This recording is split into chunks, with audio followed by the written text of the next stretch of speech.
It's better music and more of it, and it's Tuesday, which means we check in with our business bloke, Andrew Savage. Good morning, mate. How are you? Good morning. Great, thank you. Yeah, another week. Week is well and truly under the way. Now, we're here to talk about tips and tricks on how to optimise businesses around the place, and a lot of business owners are actually saying you just can't find good people anymore.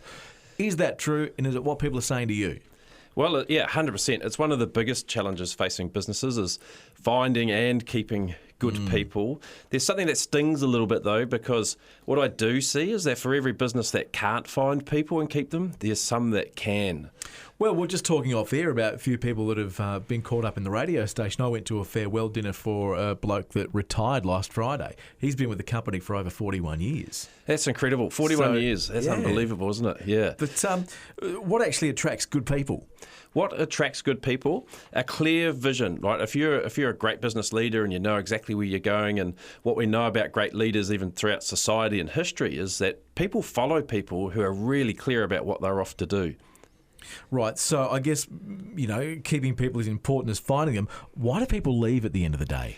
Well, the stats all show that people leave people, right? They leave bad management. Yeah, I know. Makes you wince a little bit, doesn't it? Yeah. So that's definitely one. And the other one is growth. As soon as people stop growing or stop finding new things and variety within their business, it's another one of the biggest reasons that they leave a company. So if businesses are having that problem, what can we do to keep them then? Well, what you want to do is actually find out. We do a lot in this space, actually. We do surveys and team value driver surveys. So actually we'll design a questionnaire. And the funny thing is, if you ask people what they want, they'll tend to tell you, Lee.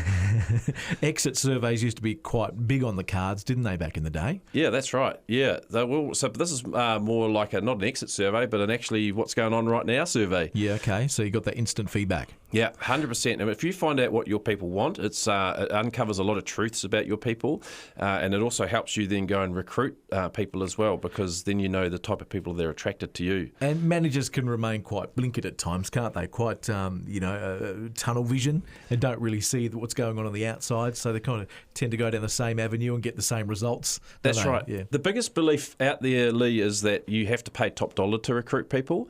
And so when we do these team value driver surveys and we find out what it is that actually people come to work for, money is consistently number 3. So it shows that you don't actually have to pay top dollar to recruit the people that you want. Interesting.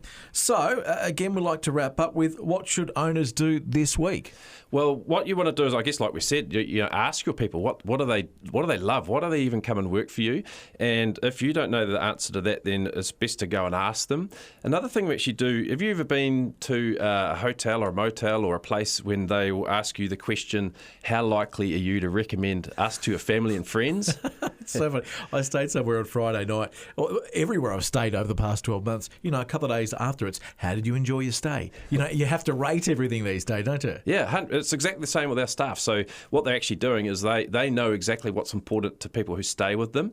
So we do the same with our employees. Find out what's important for them to work for you. But the big thing is that net promoter score, they call it. So how likely are you to recommend your boss as a good boss and a good guy to work for? So it's I know it's a hard thing to sometimes face, but that's where the goodies lie. Okay. So for anybody listening and they want to learn about how to optimise their business, how can they get in contact with you? They can connect with me. I'm on Instagram and Facebook and all those social things. So I'm the Business Bloke on there, savagestrategy.com.au. That's how you'll get hold of us on the internet. Lovely. It's our business bloke, Andrew Savage. Thanks, mate. Really appreciate it. We'll see you in a week's time with some more tips and tricks. Oh, yeah, I've got a goodie for you next week, Lee.